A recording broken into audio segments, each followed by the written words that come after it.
es un fenómeno contando historias, contando la historia. Es un fenómeno de amenidad, de rigor, de capacidad, de don de la palabra, de la narración, para envolverte y llevarte a donde él quiere. En el caso de hoy, a contarnos ese gran personaje que fue don Juan de Austria, que de su mano va a cobrar vida nuevamente.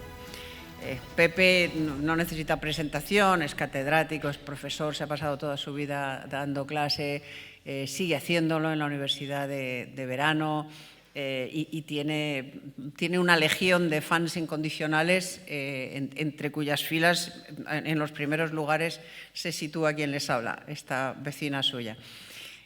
Creo que lo he dejado bastante claro. Pepe es una absoluta necesidad en estas jornadas. Ha estado desde la primera y estará hasta la última, porque, como les digo, es el mejor de todos nosotros. Así que, sin más preámbulo, Pepe, muchas gracias por acompañarnos. Te escuchamos con toda atención.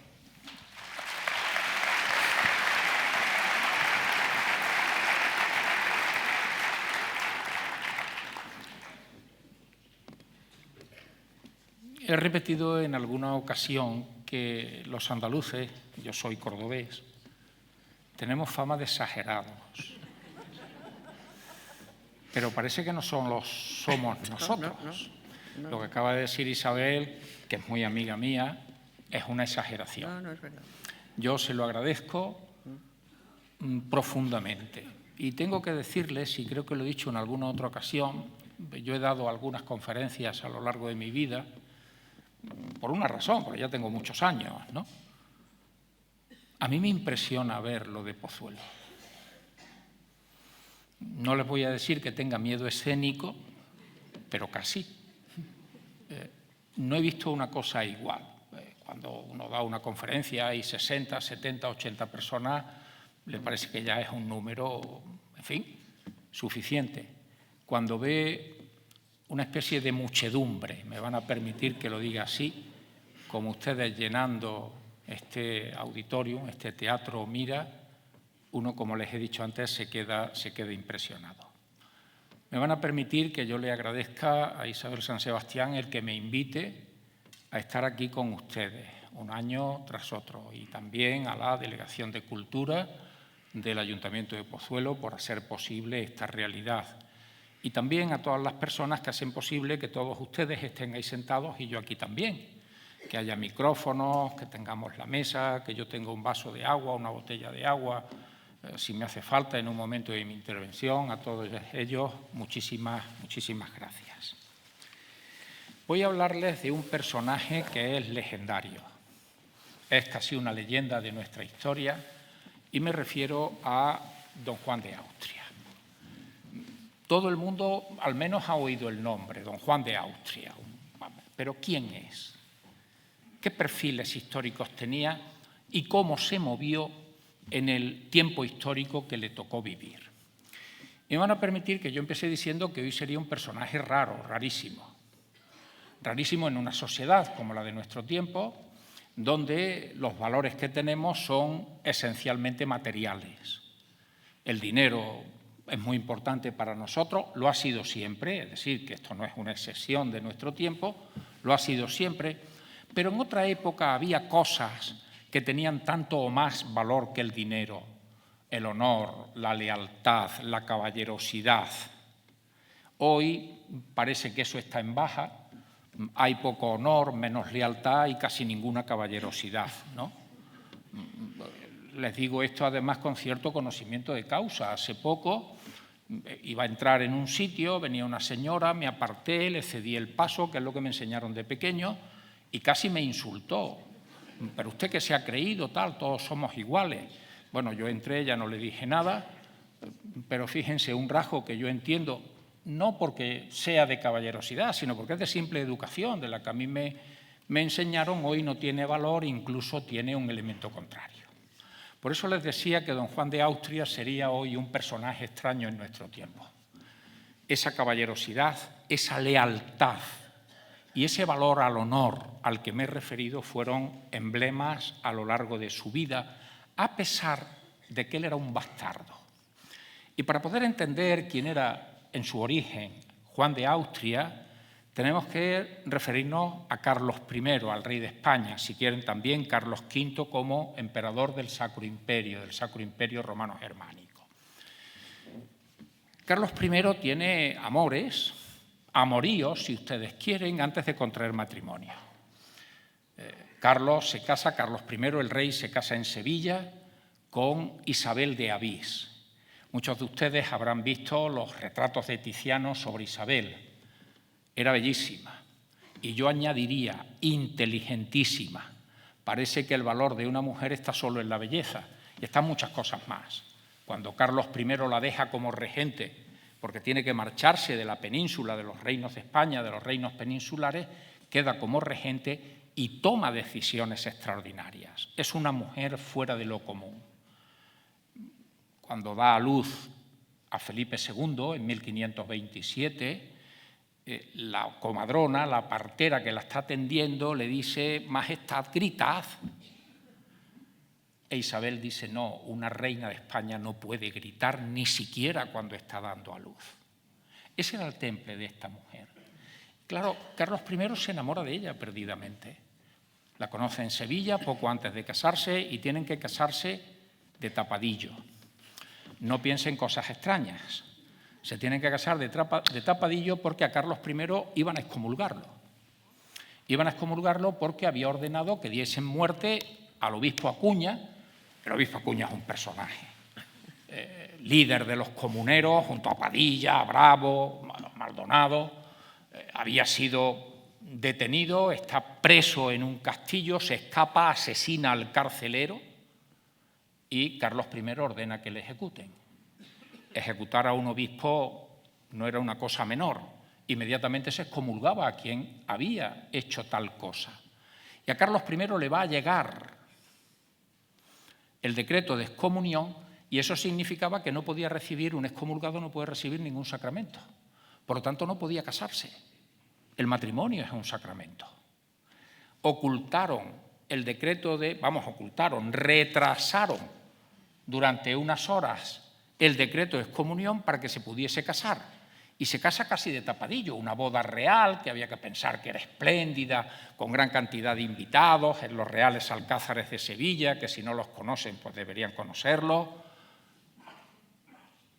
Se enamora perdidamente de su mujer. No conocemos ningún affair de tipo amoroso mientras estuvo casado con Isabel. Se ha casado en 1526, Felipe II nacerá al año siguiente y el matrimonio dura 13 años. Cuando Isabel muere, Carlos I queda sumido en una auténtica depresión. Está durante 3 meses, el luto de la época señalaba que durante 9 días había que retirarse de la vida, del mundo. Era lo que hacían los reyes, se retiraban a algún monasterio, a algún convento. Carlos I está 3 meses en Santa María de las Islas. No quiere saber nada. Los reinos que gobierna, es el monarca más poderoso del mundo en su época, se pueden gobernar porque ya el aparato administrativo que han creado los reyes católicos, los consejos, funcionan a pleno rendimiento. Pero hay decisiones que tiene que tomar el rey. Y el rey no quiere saber nada, no toma ninguna decisión. Y quien lo saca de ese estado de postración es una noticia de que en su ciudad natal, saben ustedes que él era de Gante, había nacido en Gante en el año 1500, en Gante ha habido una revuelta porque se niegan a pagar determinados impuestos. Aquello parece que le enerva y lo saca de la postración en que se encuentra. Pero se ha visto profundamente afectado por la muerte de su esposa, por la madre de Felipe II, por quien ha sido regente en tanto y tanto tiempo como él ha permanecido fuera de España, fuera de los reinos peninsulares. ¿Por qué les cuento todo esto? Les cuento todo esto porque una vez que Carlos I ha quedado viudo, volverá a tener amores, como los había tenido antes. Ya con anterioridad había tenido una hija de un no matrimonio, de una relación amorosa, que es un personaje importante de nuestra historia del que ustedes seguro han oído hablar, de Margarita de Parma. Margarita de Parma fue gobernadora de los Países Bajos y además la madre de Alejandro Farnesio. decir, Alejandro Farnesio es nieto del emperador Carlos, por parte de la madre, y por parte del padre era nieto del Papa. Yo no creo que haya en la historia ningún individuo que sea nieto de un emperador y un papa. Ese era Alejandro Farnesio. Ha tenido esos amores y ha tenido descendencia, Margarita de Parma. Y ahora vuelve a tener amores. Amores con una mujer que se llama Bárbara Blomberg, a la que conoce en Ratisbona, en Regensburg, y es la hija de un artesano, de un peletero, afincado en la ciudad, mantiene una relación con ella, y de esa relación nace Juan de Austria. Pero Bárbara Blomberg es una mujer poco convencional, vamos a decirlo así. Poco convencional, en fin, dada a la bebida, dada a los placeres carnales, de tal manera que Carlos decide que no debe criar a su hijo y se lo arrebatan. Y Carlos decide que el pequeño, al que han puesto Jerónimo, el nombre de Jerónimo es por el marido que Carlos I le busca a Bárbara Blomberg para que se case con ella. Este marido, si quieren ustedes forzado, se llama Jerónimo y al niño que ha nacido le ponen Jerónimo. Seguro que ustedes han oído hablar de Jeromín, muchos han visto o han leído el libro del padre Coloma, Jeromín, o han visto la película en que es el niño que va a convertirse en Juan de Austria posteriormente. Después le explicaré lo del cambio de nombre. Ya tenemos, por lo tanto, a Jeromín apartado de la madre con 3 años y viene a España. Y viene a Leganés.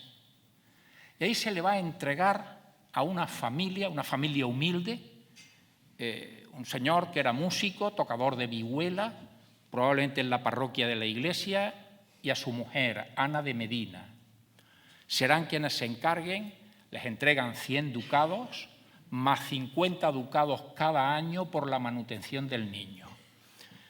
Yo siempre suelo decir que si yo les digo a ustedes le entregan 100 ducados y 50 años cada uno de los, y 50 ducados más cada uno de los años que estén atendiendo al niño, dirán, bueno, una cantidad de dinero, pero ¿qué se podía hacer con eso en aquella época? ¿Qué es lo que da verdadero valor a una moneda? Pues piensen que un buen profesional, de esos que ahora ganarían 50, 60.000 euros al año, no llegaba a 100 euros anuales. Así es que ya saben lo que le estaban pagando a esta familia por mantener al niño, del cual nadie conoce el origen. Y Luis Méndez de Quijada, que es quien lo ha traído, es un amigo personal del emperador, un hombre que va a estar a lo largo de toda su vida a su lado, le ha prometido al rey, le ha prometido a Carlos I, que no revelará en absoluto cuál es el origen de ese niño. Y el niño empieza a criarse en manos de una familia, ya le repito, una familia humilde que vive en Leganés, el sacerdote, el párroco que tiene que encargarse de su educación, que no sabe quién es Jeromín, que no sabe quién es, le está prestando poca atención. Juan de Austria también le prestaba poca atención a lo que entonces se llamaban las humanidades, ni entonces ni después, es decir, nunca se sintió atraído por las letras, después nos referiremos a ello. Era un guerrero fundamentalmente, y aunque nosotros en nuestra historia hemos tenido guerreros magníficos literatos, el caso de Garcilaso de la Vega, el caso de Boscán, etcétera, que son prácticamente de la época, pusieron a alterar la pluma con la espada. No es el caso de don Juan de Austria. Se siente mucho más atraído por, en ese tiempo que está en Leganés, subirse a los árboles, coger nidos de pájaros. Eso es lo que nos cuentan algunos de sus biógrafos. Es decir, un pillastre que vive con una familia humilde y que ignora realmente quién es su padre y, por lo tanto, la importancia que puede tener en un momento determinado. Cuando tiene 6 años se produce un giro muy importante en su vida.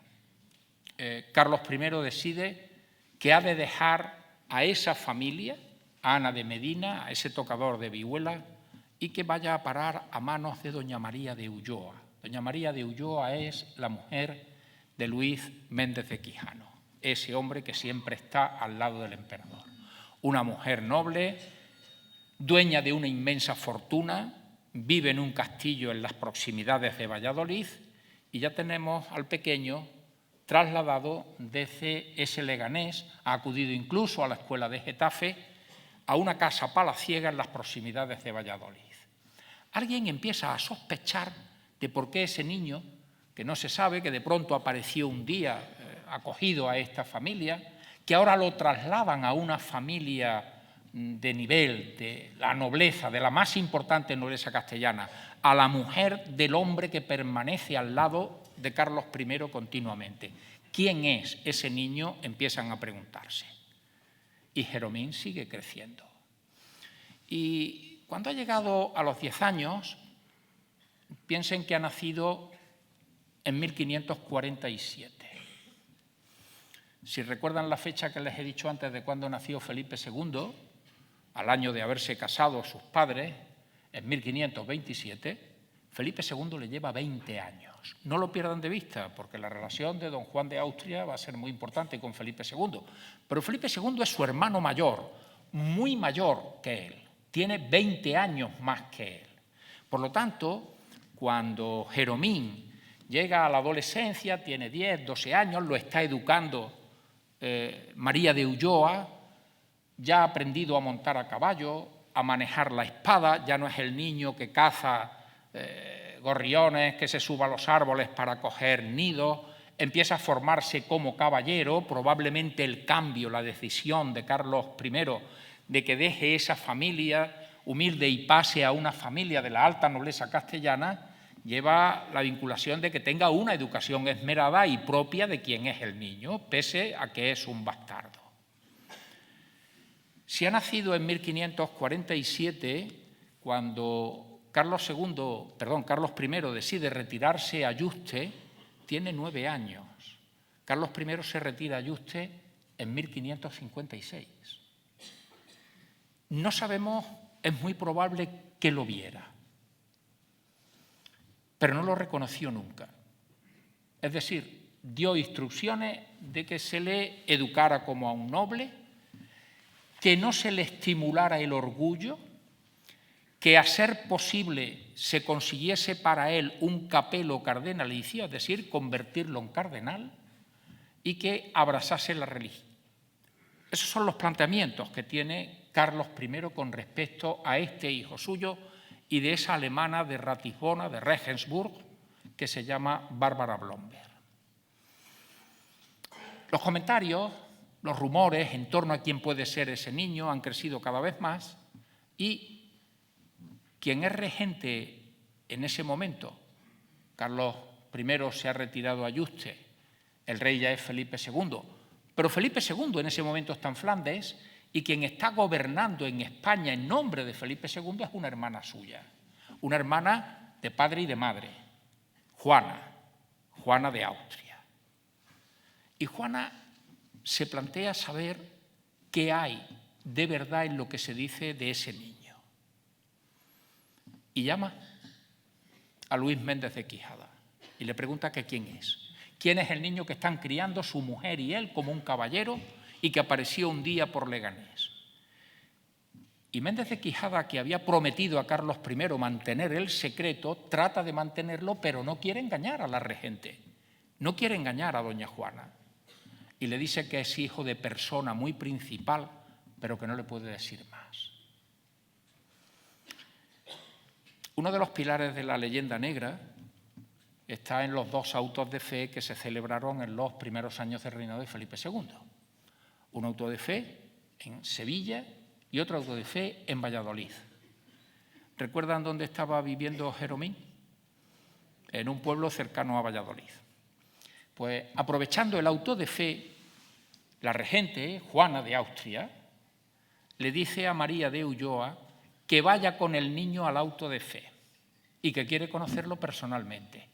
Y en el auto de fe nos queda alguna crónica que dice que todo el mundo está más pendiente de ver qué hace la regente, qué hace la hermana de Felipe II, la hermana, digamos, legal en todos los sentidos, porque lo que hace es acercarse a reconocer al niño y escribe a su hermano diciéndole que está convencida de que Felipe II y ella tienen otro hermano de padre, pero no de madre.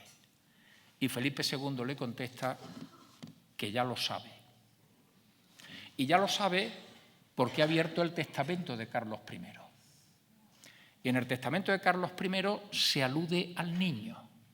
No lo reconoció nunca, se alude a Jerónimo, a Jeromín, y se dice, es donde se dice que se le dirija hacia la religión, que se le busque un capelo cardenalicio y que en caso de que no quiera, se le busque un señorío en Nápoles que tenga una renta, acabo de decirle lo que valía un ducado, ¿no? Pues la renta que Carlos I plantea para ese hijo suyo, hijo bastardo, que se iría a un señorío de Nápoles, debía ser entre 20.000 y 30.000 ducados. Una auténtica fortuna. ¿Qué está planteando Carlos I? Que tiene que tener una casa importante, con criados, con sirvientes, con escolta, cientos de personas a las que hay que pagarle todos los meses, aunque sean salarios muy inferiores a los que yo me he referido antes. Pero al ser una cantidad importante, mantener unas cuadras, caballos, un tren de vida, necesita mucho dinero. Ya tienen planteado el tema y Felipe II, cuando regresa a España, una de las primeras cosas que decide es conocer a su hermano. Y Felipe II es un rey prudente. Por mucho que haya dicho Geoffrey Parker en su última biografía sobre Felipe II, que ha titulado El rey imprudente. No sé de dónde el inglés ha sacado lo de la imprudencia, porque yo leí el libro y al final me quedé pensando y digo, bueno, ¿dónde está la imprudencia de Felipe II? Felipe II es un hombre extremadamente prudente, tan prudente que decide encontrarse con su hermano en un monasterio en los Montes de León, San Pedro de la Espina. Y allí es donde por primera vez, cuando Jeromín tiene 12 años, se encuentra con su hermano mayor, que tiene 32, que es el rey más poderoso de la tierra en aquel momento, Felipe II. Y es cuando Felipe II decide que eso de que tenga el nombre del marido de su madre con quien Carlos decidió casarlo no tiene sentido. Y es el momento en que deciden cambiarle el nombre. Y Jeromín, Jerónimo, se convierte en Juan. Y el apellido será el apellido de los Austrias.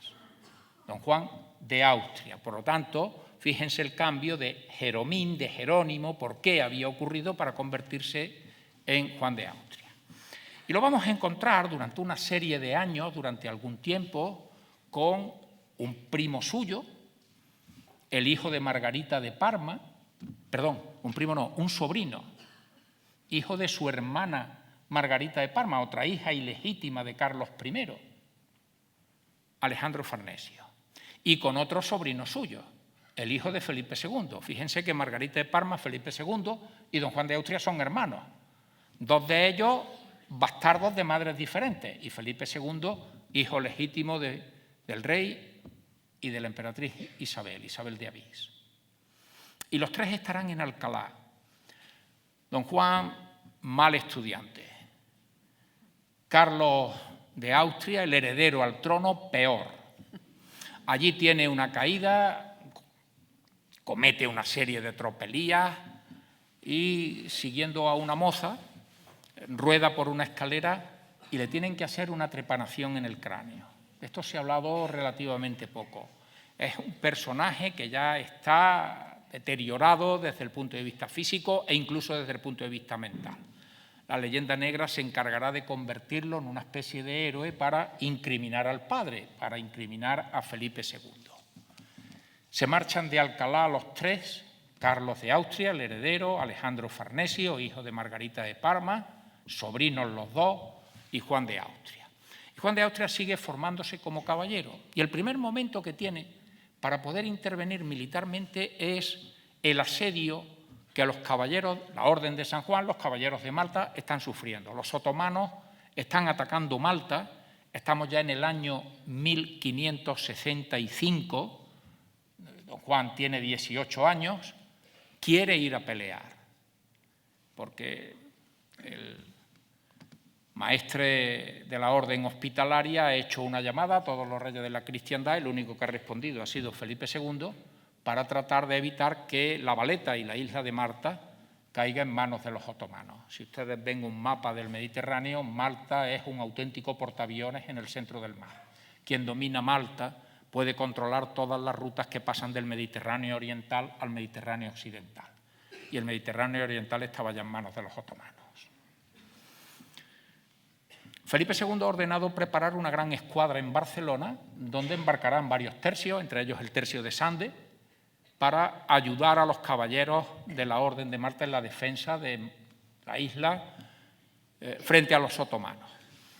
Y desobedeciendo a su hermano, don Juan de Austria, con algunos otros jóvenes que se sienten impulsados de que ellos quieren luchar contra los infieles. Otra cosa rara y que no encajaría en nuestra época. Y marchan a Barcelona. El rey se entera de que don Juan de Austria y esos amigos suyos han llegado a Barcelona y da instrucciones al virrey. El virrey utiliza una estratagema. Les dice que antes de embarcar deberían ir a Montserrat a despedirse y encomendarse a la Virgen. Y eso hacen Juan de Austria y sus amigos. Mientras tanto, la flota zarpa.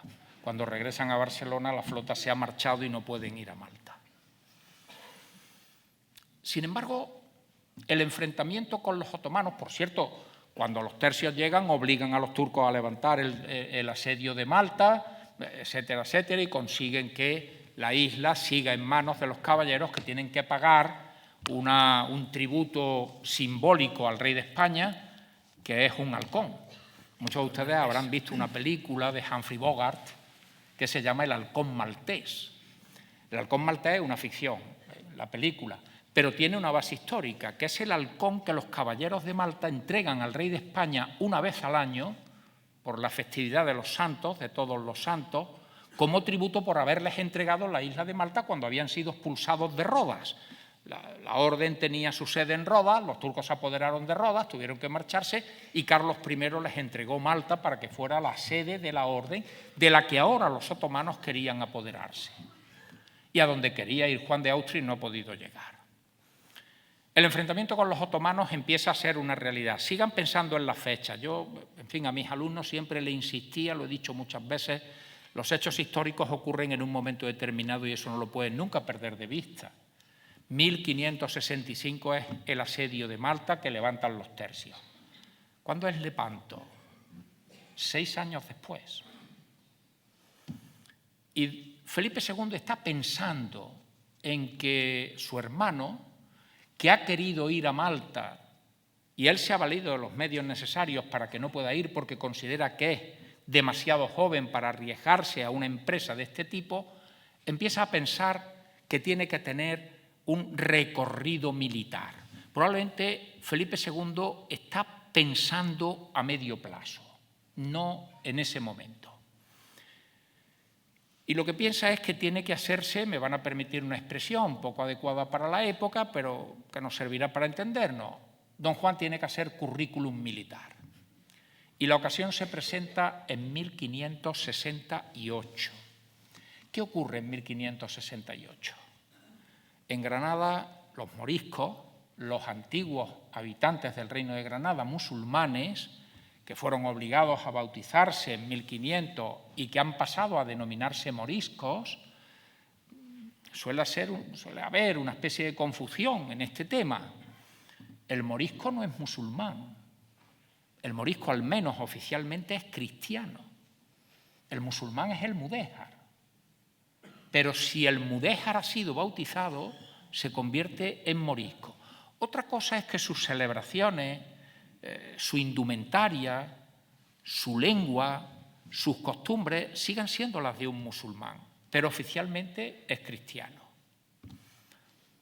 Carlos I había decidido en el año 1526, el año en que se casó con Isabel, que los moriscos deberían, como cristianos, abandonar la indumentaria, la lengua, las costumbres y adaptarse a la vida de los cristianos. Es decir, que fuesen asimilados por la mayoría de la población de España que era cristiana. Sin embargo, los dirigentes de esos moriscos se presentaron ante él, le ofrecieron una cantidad de dinero. Carlos I era el rey más poderoso de su tiempo, pero siempre anduvo corto de dinero. Si se leen, yo creo que todavía se lee con buen aprovechamiento la obra de Ramón Carande, que tiene un título muy significativo, Carlos V y sus banqueros. Si vuelven a leer ese libro, o alguno de ustedes lee ese libro, que insisto, todavía se puede leer, a pesar de que tiene muchos años, con bastante aprovechamiento, verá que Carlos I estaba en manos de sus banqueros. A veces hay cosas que no son nuevas bajo el sol, ¿verdad? Por lo tanto, cuando estos moriscos le ofrecen 40.000 ducados, ya saben lo que es un ducado, con la contraprestación de que les permita seguir manteniendo su indumentaria, seguir manteniendo sus costumbres, su lengua, sus formas de vida durante 40 años. Año 1526. ¿Cuándo cumplieron los 40 años? En 1566. Los moriscos vuelven de nuevo con el planteamiento de decirle a Felipe II que otra cantidad de dinero a cambio de otra prórroga en seguir manteniendo sus formas de vida. Y Felipe II dice que no. La cuestión religiosa en Europa ha cambiado mucho de 1526 a 1566.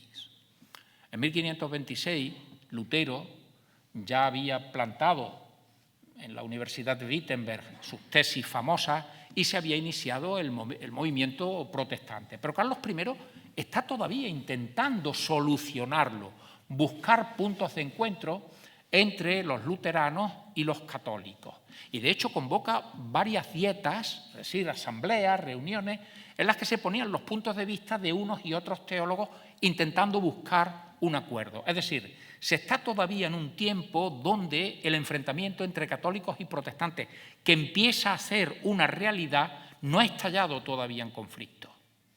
El conflicto será algunos años después y Carlos I se enfrentará a los protestantes en Milberg. Muchos de ustedes recordarán el cuadro de Tiziano de Carlos I en esa batalla. Por cierto, los reyes todavía se ponen al frente de su ejército y combaten.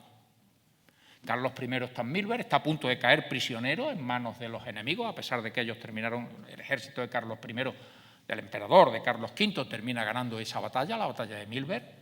Pero recuerden, por ejemplo, que en 1525 Francisco I de Francia ha peleado en la batalla de Pavía y ha sido apresado por los españoles. Todavía a los reyes queda, si ustedes quieren, un residuo caballeresco de la Edad Media en que el rey iba al frente de su ejército. Y eso va a ir cambiando a lo largo del siglo XVI. A finales del siglo XVI es muy difícil encontrar un rey al frente de su ejército. Habrá generales que combatan, etcétera, etcétera, en nombre del rey, pero el rey ya no se expone en primera línea de combate. Carlos I todavía tiene esa esquina de guerrero, esa esquina de hombre de armas heredado del mundo medieval, que no desapareció de un día para otro, sino que las formas de vida, las actitudes, los valores fueron cambiando, pero fueron cambiando lentamente. En 1566 ya no se busca un acuerdo. En 1566 ya se ha celebrado el Concilio de Trento, la Iglesia de Roma ha reaccionado y ha señalado que con los luteranos, con los protestantes, el enfrentamiento es un enfrentamiento militar. Por lo tanto, ese tiempo donde todavía se busca el acuerdo, donde todavía se intenta llegar a alguna fórmula que permita evitar la ruptura de la cristiandad en dos partes. Los turcos son la gran amenaza que tiene la cristiandad y por lo tanto que la cristiandad se rompa era un problema gravísimo para Roma y para muchos de los reyes cristianos, ¿no? Eso se ha roto y Felipe II actúa con una contundencia que Carlos I no había hecho. El dinero que su padre, que Carlos I le acepta a los moriscos, es rechazado por Felipe II, que señala: tendrán 2 años, que es el tiempo que doy para que las vestiduras que ustedes tienen se estropeen, se destrocen y por lo tanto puedan todavía aprovecharlas. En 1568 se han acabado ya, por lo tanto, cualquier elemento de identidad de los moriscos y se produce la sublevación. Es la guerra de las Alpujarras. Y al comenzar la guerra, el conde de Tendilla, que es el capitán general de Granada, con sus tropas se enfrenta a los moriscos. No puede con ellos. De tal manera que Felipe II decide que vengan por lo que eran las unidades de élite de aquella época, tercios de infantería que están en el norte de Italia.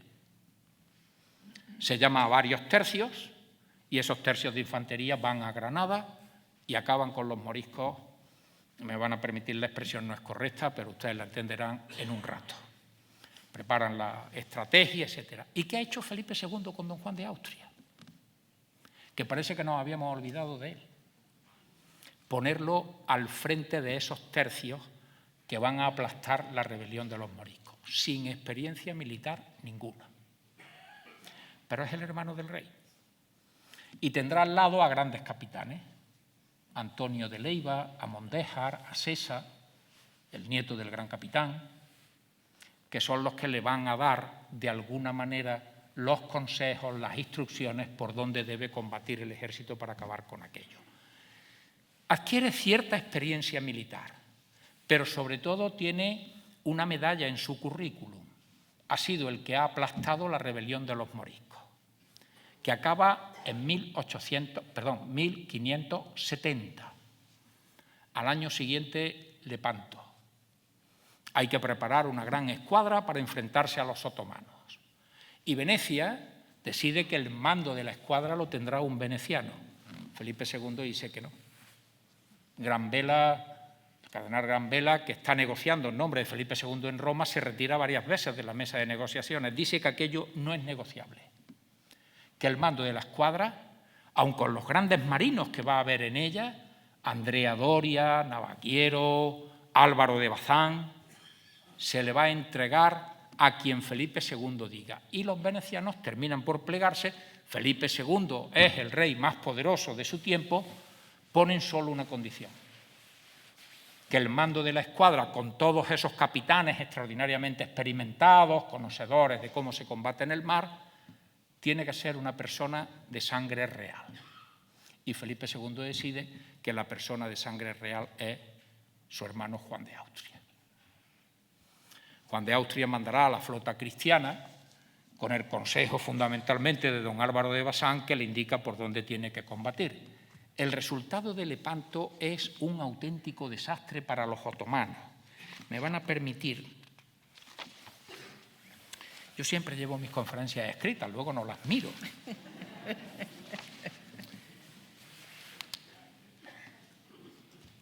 Entraron en combate en Lepanto 208 galeras cristianas. Piensen la inmensidad de la flota, 208 barcos. Las galeras turcas eran 275. Es decir, hay casi medio millar de galeras en el Golfo de Corinto dispuestas a enfrentarse. Cuando Cervantes diga esta es la mayor ocasión que vieron los tiempos y verán los tiempos venideros, no estaba exagerando como exageraba Isabel al principio. Estaba viendo que se iban a enfrentar 500 barcos. Pues bien, el resultado final de esa batalla, para que se hagan una idea, es que de las 275 galeras otomanas fueron hundidas o incendiadas 94, es decir, aproximadamente la tercera parte. 130 quedaron en poder de los cristianos. Ya pueden hacer la cuenta y saber cuántas galeras otomanas escaparon de aquella lucha. Medio centenar. El número de bajas otomanas fue de 30.000 hombres muertos y 5.000 prisioneros. Las galeras cristianas hundidas fueron 12, frente a las cifras que acabo de darle para los otomanos. Las bajas cristianas, 10.000 hombres muertos. Y 12.000 galeotes que remaban en las galeras otomanas son los que pudieron salvar los cristianos. Piensen lo que aquello supuso para el Islam, que sin embargo, para los otomanos, para Estambul, que sin embargo tuvo una capacidad de recuperación muy rápida. Los astilleros otomanos empezaron a trabajar inmediatamente para tratar de suplir lo que había ocurrido en Lepanto. El gran desastre de la armada otomana que no había sufrido una derrota como aquella. ¿En qué se ha convertido don Juan de Austria? En el héroe, en el hombre de referencia de la cristiandad. Les he dicho antes que el gran peligro para la cristiandad era la amenaza otomana. Se habían apoderado de Constantinopla, se habían apoderado de Rodas, avanzaban por la cuenca del Danubio, habían llegado hasta Viena después de apoderarse de Budapest. Carlos I tuvo que acudir a socorrer Viena para levantar el asedio otomano. Están amenazando Malta. Vencer a los otomanos de esta forma, como acabo de darles las cifras, convertían a don Juan de Austria en el gran referente de la cristiandad católica. Y en aquel momento le ofrecen ser rey de Albania. Albania se ha quedado sin rey y le ofrecen convertirse en rey. Don Juan de Austria lo rechaza. Va a Roma, el Papa lo agasaja y, aprovechando el rebufo de lo que ha supuesto Lepanto, deciden apoderarse, don Juan de Austria, no siguiendo el consejo de don Álvaro de Bazán. A mí me parece que don Álvaro de Bazán es el marino más importante que ha tenido España a lo largo de su historia, ¿no? Don Álvaro de Bazán le dice a don Juan que lo que hay que atacar es Argel, que es el centro fundamental de los ataques berberiscos desde el norte de África. Sin embargo, don Juan quiere atacar Túnez, porque de Túnez se había apoderado su padre y luego había vuelto a caer en manos de los musulmanes. Él quiere recuperar la conquista que ha hecho su padre. Y aquí entramos en otra parte de la conferencia. Felipe II apenas vio a su padre. Ya les he dicho que muere cuando Felipe II tiene 12 años, muere a los 13 años de haberse casado con Isabel, y en esos 12 años siempre la referencia de su padre era que estaba por Europa luchando. Era un guerrero. Y Felipe II admira a su padre, pero no es como él. Él es metódico, un magnífico burócrata, un hombre de bufete. Se cuenta que de las últimas noticias que recibe Carlos I en Yuste es que los tercios han arrasado a los franceses en Saint-Quentin. Si ustedes han estado en Saint-Quentin, saben que está a 15 kilómetros de París. La expresión de Carlos I fue: a estas horas mi hijo estará en París. En París habría estado él. Felipe II decide pararse y no entran en París cuando París tenía las puertas abiertas a los tercios que habían aniquilado al ejército francés. Fíjense, por lo tanto, que Felipe II siente una profunda admiración por su padre, pero no es como él. Él no es el guerrero que ha sido su padre. Pero los genes del padre, los genes guerreros del padre, los tiene el hermano. Don Juan de Austria es el guerrero, que combate en Lepanto, que combate en Túnez. Y don Juan quiere que se le reconozca de alguna manera, pese a que es un bastardo, que él es miembro de la familia real. Y le pide a su hermano que lo traten de alteza. Eso significaba reconocerlo como infante. Felipe II se niega. Y aquí empieza a haber una especie de forcejeo entre los hermanos. Uno es el rey, burócrata, asentado, prudente, y el otro es un guerrero que se lanza al combate sin pensarlo muchas veces. Ya lo había intentado cuando con 18 años se iba a Barcelona para enrolarse en la escuadra que iba a atacar, a defender Malta. Y después su hermano le ha ayudado y ahora se da cuenta de que hay ahí dos hermanos de padre, completamente distintos, pero que el que más se parece al padre no es el legítimo, no es Felipe II, sino don Juan de Austria. Felipe II encomendará entonces a su hermano que acuda a Flandes.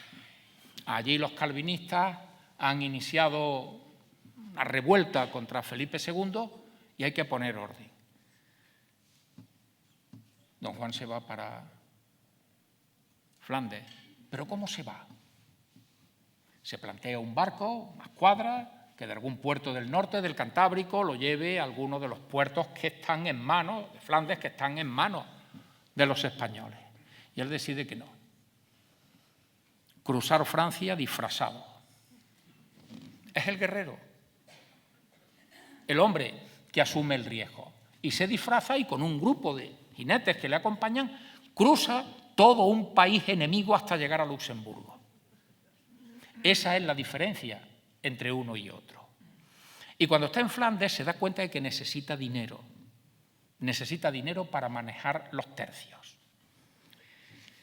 Y aparece en escena un personaje, con tintes oscuros por lo menos, que se llama Antonio Pérez. Antonio Pérez es secretario de Felipe II y probablemente el hombre en quien Felipe II depositó, siendo prudente, siendo mesurado, probablemente en quien depositó más confianza. Y Pérez, que ha puesto a un espía al lado de don Juan de Austria para que le informe de todos los manejos del hermano del rey, ese espía se llama Escobedo, Juan de Escobedo.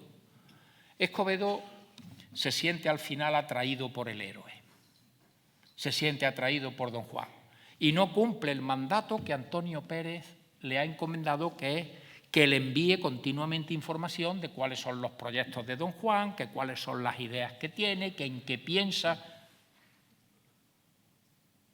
El choque entre Pérez y Escobedo es muy fuerte, se ha hablado mucho de las causas del mismo, se ha llegado a decir que Escobedo descubre que hay amores entre Pérez y la princesa de Éboli, Ana de Mendoza, se ha dicho que Felipe II tuvo amores con Ana de Mendoza, en fin, Escobedo es asesinado un lunes de Pascua, probablemente con autorización del rey, que ha sido inducido por Antonio Pérez a que su visita en Madrid, Escobedo ha venido a Madrid mandado por don Juan de Austria para que insista en que necesita tropas, en que necesita dinero, para vencer a Guillermo de Orange.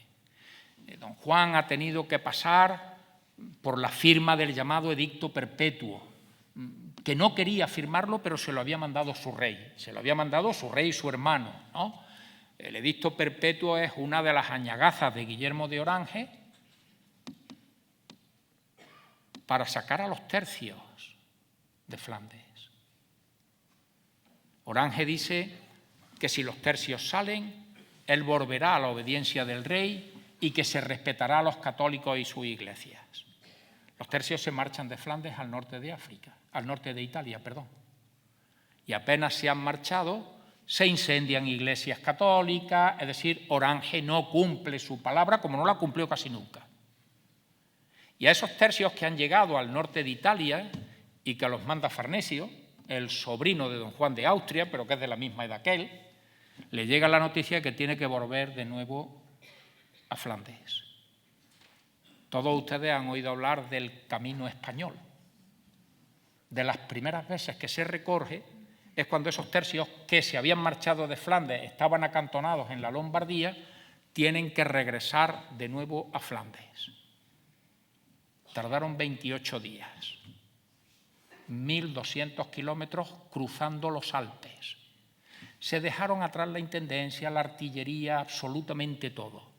Y cuando llegan a Flandes sorprenden a Guillermo de Orange, que no se explica cómo están allí de nuevo. Librarán la batalla de Glenbourg, a orillas del Mosa, donde los tercios destrozan de nuevo al ejército holandés. Pero don Juan necesita más hombres y más dinero para acabar con los orangistas. Y es a lo que ha venido Escobedo a Madrid, a tratar de llevar al ánimo del rey que su hermano necesita más recursos. Pérez ha ido destilando poco a poco veneno, si quieren ustedes, en la idea de Felipe II. Quiere ese dinero y quiere esos tercios y quiere que se le hubiese reconocido como príncipe real para casarse y convertirse en rey, rey de Escocia, casarse con María Estuardo, y que ese sería el primer paso para convertirse en el rey universal. Es decir, Pérez está induciendo a Felipe II a que considere que su hermano bastardo, quiere incluso destronarle. Por eso Felipe II autorizará la muerte de Escobedo, que le pesará siempre como una losa tremenda cuando descubra al final lo que hay de verdad. La batalla de Glenbourg es la última gran batalla que puede librar don Juan de Austria, que se mantiene en Luxemburgo porque le faltan recursos, le faltan medios para seguir luchando con los holandeses. Y muere aquel verano. Hay una epidemia de disentería, afecta a don Juan y don Juan muere en los últimos días de octubre del año. escribe una carta a su hermano, al rey, a Felipe II. La carta impresiona, donde le jura la lealtad que siempre le ha tenido y le dice que quería ser alteza porque quería abandonar la idea de bastardía que le pesaba mucho sobre su ánimo, que le había propuesto el Papa convertirlo en rey de Escocia mediante el matrimonio con María Estuardo y que lo había rechazado porque necesitaba la autorización de su hermano, de Felipe II, para poder hacer tal cosa. Le manda la carta del Papa y la respuesta que don Juan de Austria le da al Papa. Es cuando Felipe II se da cuenta de lo que ha venido ocurriendo. El héroe ha muerto y lo único que pide al final de la carta es que si él es un Austria porque es hijo de Carlos I, quiere estar enterrado donde está su padre y donde están sus hermanos. Felipe II, tarde, decide que don Juan sea enterrado. Todavía no ha terminado de construirse, pero el pudriderio y el panteón ya están construidos en el monasterio del Escorial. Es la muerte de don Juan de Austria, muy joven, muere en el 76. Recuerden que había nacido en el 47, no ha cumplido todavía los 30 años. Fíjense lo que había hecho en tan poco espacio de tiempo. Era el héroe que en algún momento encogió a Felipe II. Incluso le hizo temer por la popularidad que su hermano había tenido, vencedor de los moriscos en las Alpujarras, vencedor del turco en Lepanto, conquistador de Túnez, etc. Voy terminando. No se casó nunca, porque nunca tuvo el permiso de su hermano para contraer matrimonio. Tuvo amores. Le salió al hermano y, en cierto modo, a padre. Se dice que tuvo amores con la princesa de Éboli. Yo creo que a la princesa de Éboli le han echado demasiados novios. No lo sé. Pero sí tuvo amores con otra Mendoza, con María de Mendoza, con una sobrina de la princesa Éboli. Y tuvo una hija con ella, que terminó, como era habitual, en un convento. Y en Nápoles tuvo también amores con una napolitana, dicen las crónicas que bellísima, Falagana, con la que también tuvo un hijo. Pero no llegó a contraer nunca matrimonio y no llegó nunca a reconocer a ninguno de esos dos hijos, ni al que tuvo con la napolitana Falagana, ni al que tuvo con María de Mendoza. Hoy está enterrado en el monasterio del Escorial y es una de las grandes referencias de nuestra historia. Muchísimas gracias.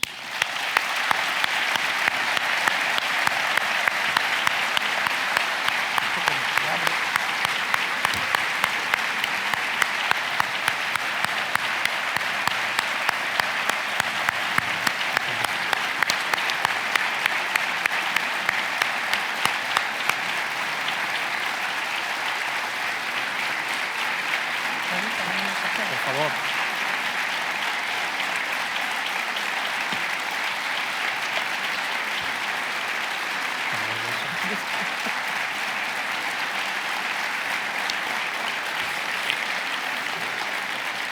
Habrán visto ustedes que no exageraba absolutamente nada. Cero. Yo soy vasca, yo no soy andaluza. ¿Tú qué te tienes que no defender? exagero, yo soy ecuánime. En fin, no se puede contar mejor. Es difícil encontrar un personaje más atractivo y desde luego no se puede contar mejor a ese personaje.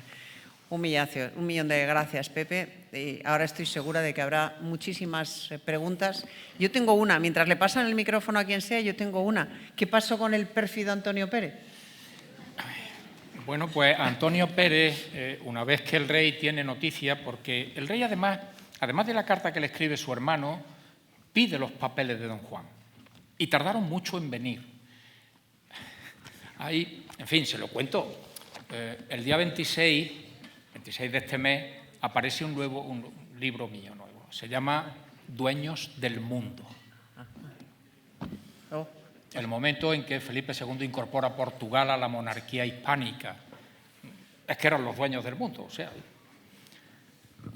ahí cuento qué ocurre cuando vienen los papeles de don Juan de Austria, porque es el momento de la incorporación de Portugal, la muerte de don Juan de Austria, cuando vienen esos papeles y cómo Antonio Pérez intenta evitar que lleguen a manos de Felipe II, porque sabe que va en fin, a descubrirse todo el montaje que había venido realizando, hablando mal de don Juan, pensando que era, en fin, quien podía incluso suplantarle en el trono, etcétera, etcétera. Cuando Felipe II, en fin, tiene ya conocimiento de esto, manda prender a la princesa, la misma noche, a la princesa de Éboli y a Antonio Pérez. Sin embargo, la confianza que tiene Felipe II en Antonio Pérez es tal que le permite no ir a una prisión, sino que quede en la casa, en la vivienda de un alcalde de Casa y Corte de Madrid. Y sigue todavía resolviendo algunos asuntos de Estado, ¿no? No así con la princesa de Éboli, que se la lleva a la fortaleza de Pinto, a la torre de Pinto, donde, en fin, tiene un encarcelamiento muy duro, ¿no? Luego don Felipe II perdona de alguna manera a Antonio Pérez algunas de las cosas que ha hecho, hasta que se da cuenta de que Pérez lo que tiene son negocios con los rebeldes holandeses y decide la prisión. Pérez huye a Aragón, allí invoca el derecho aragonés para que lo protejan. Él no era aragonés, probablemente era de un pueblo de Guadalajara, pero su padre sí era aragonés. Allí invoca ese derecho, los aragoneses le protegen, incluso el Justicia Mayor le protege, Juan de Lanuza, que Felipe II ordenará ejecutarlo, y logra llegar a la frontera de Francia y escapar. Y escribió un libro que se llama Las Relaciones de Pérez, que es uno de los pilares de la leyenda negra española. Es decir, hay varios libros, uno es, por ejemplo, el que escribe, que fue utilizado, ¿no?, el que escribe Bartolomé de las Casas, Fray Bartolomé de las Casas, titulado Brevísima relación de la destrucción de las Indias. Otros son Las Relaciones de Pérez, que son los libros que sirvieron para sustentar y que Felipe II apareciese como el demonio negro del mediodía. Pues no digas más, porque yo ya estoy pergeñando sobre qué va a ir el ciclo próximo y ya te tengo encomendado una tarea. Aquí lo dejamos. A ver, preguntas. Aquí a su izquierda, Isabel. Yo quería primero, además, bueno, Antonio Pérez al final se exilió en Londres, incluso aconsejó a la reina Isabel Tudor en el asalto a Cádiz en 1596, y se dice que incluso iba en uno de esos navíos para intentar hacer más daño a los defensores españoles. O sea que fue un traidor de tomo y lomo, en una palabra. No hay que perdonarle, porque lo fue. En segundo lugar, La pregunta, por favor. La pregunta. Sí. ¿Qué fue de la primera hermana de Felipe y de Juan? Isabel de Castilla, hija de Carlos I y de Germana de Foix, su abuela política, que es un personaje que nadie sabe de él, pero existió. Bueno, la hija de Carlos I con Germana de Foix intentó Germana por todos los medios que Carlos I la reconociera. Se negó a reconocerla, Carlos I no reconoce a esa hija que ha tenido con su abuelastra. Es decir, son los amores de una abuela, de la mujer de su abuelo con él. Él cuando llega a España tiene 17 años, Germana de Foix ya debe tener 30 y muchos, y tiene una hija que Germana intentó por todos los medios que la reconocieran. No la reconoció nunca y acabó como solían acabar las mujeres bastardas y legítimas de la nobleza, en un convento. Eso es lo que ocurre con ella. Y con respecto a Pérez, efectivamente, lo que usted dice es cierto, yo lo he resumido mucho. Está en Francia, tiene el apoyo de Catalina de Médici, luego tiene el apoyo de Isabel de Inglaterra, y yo tengo dudas de que estuviese en uno de los barcos que atacaron Cádiz en el 96. Más preguntas. Sí. Espere. Un segundo. Hay otra por allí. Un segundo, ahora le traen el micrófono aquí. Sí, buenas tardes. Son dos preguntas breves. Una es, Juan de Austria... ¿Perdón? Juan de Austria, Cuacos de Yuste, estuvo en Cuacos. No me entero. Que si Juan de Austria estuvo en Yuste. En Cuacos de Yuste, sí. Él estuvo, efectivamente, cuando Carlos I se retira a Yuste, le dice a Méndez de Quijada que tiene que irse a su lado. Entonces, irse a su lado significaba que tenía que estar cerca de él, y donde están es en Cuacos. Cuacos es una aldea tan, en fin, con tan pocos recursos en aquel momento que tienen que unir varias casas para habilitar una vivienda donde pueda instalarse Méndez de Quijada, su mujer, María de Ulloa, y Jeromín, todavía no es Juan de Austria. Es probable, algún cuadro así lo ha reconocido, pero ya sabe usted lo que son los cuadros historicistas del 19, hay un cuadro en el que se dice don Juan de Austria presentado a su padre en el monasterio de Yuste. Si ocurrió, Carlos I no hizo la menor alusión a que era su hijo. La probabilidad de que Méndez de Quijada y su mujer, María de Ulloa, que estaban allí para acompañar al emperador en el retiro que tenía en Yuste, le visitaran de vez en cuando y fuesen con el niño, con el muchacho, es muy alta, claro. O sea, que debió verlo en Yuste, pero como una posibilidad lógica. Y luego otra que no sé si será leyenda, es la vuelta del cuerpo sin vida de don Juan de Austria.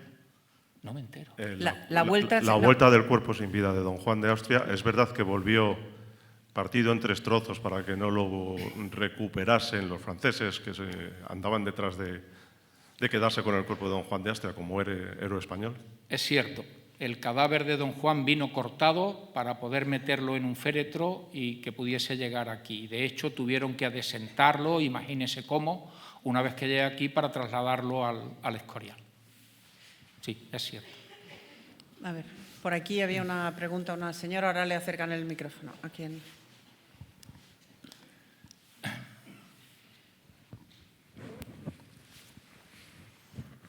Me ha parecido entenderle que Juan de Austria no hizo caso a Álvaro de Bazán y no conquistó Argelia, pero luego Argel, pero luego conquistó Túnez, como sí, su padre. Sí, sí. Entonces no le fue mal, ¿no?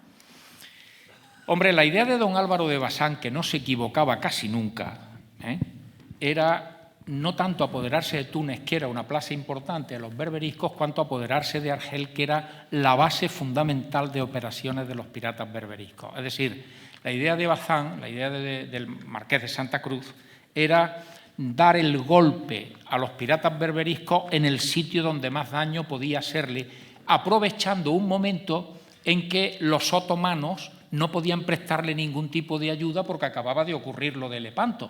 Es decir, uno de los grandes peligros que suponían los ataques berberiscos desde el norte de África a las costas españolas era que podían contar con el apoyo de los otomanos, pero ahora no podían. De ahí que la idea de don Álvaro fuera golpearles en el sitio más duro.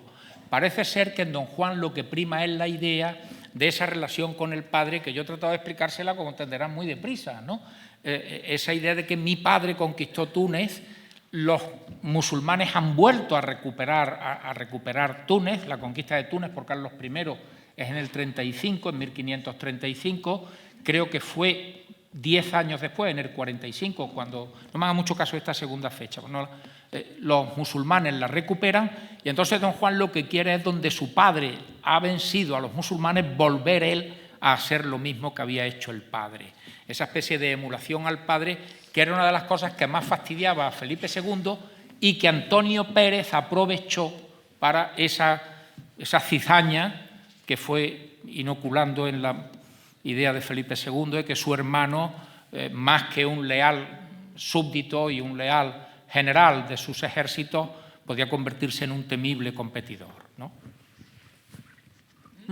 ¿Más preguntas? ¿No?